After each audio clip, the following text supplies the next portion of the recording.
اللہ کے محبوب صلی اللہ تعالی علیہ وسلم نے فرمایا ان قریب کافر قومیں ساری تم پر ٹوٹ پڑیں گی، اور حضور علیہ الصلوۃ والسلام فرماتے ہیں کافر اس طرح مسلمانوں پر ٹوٹ پڑیں گے جس طرح بھوکے لوگ کھانے پہ ٹوٹ پڑتے ہیں۔ تو صحابہ نے عرض کی یا رسول اللہ صلی اللہ تعالی علیہ وسلم مسلمانوں کی تعداد اس وقت کم ہوگی؟ حضور فرمانے لگے نہیں، تم تو سیلاب کی جھاگ کی طرح ہوگے، بہت کثرت سے مسلمان ہوں گے۔ تو یا رسول اللہ اتنے مسلمان ہوں گے تو پھر کافر ہم پر کیوں ٹوٹ پڑیں گے؟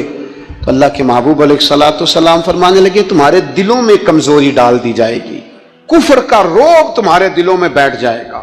اے اللہ کے محبوب علیہ السلام ہمیں بتائیے تو صحیح وجہ کیا بنے گی؟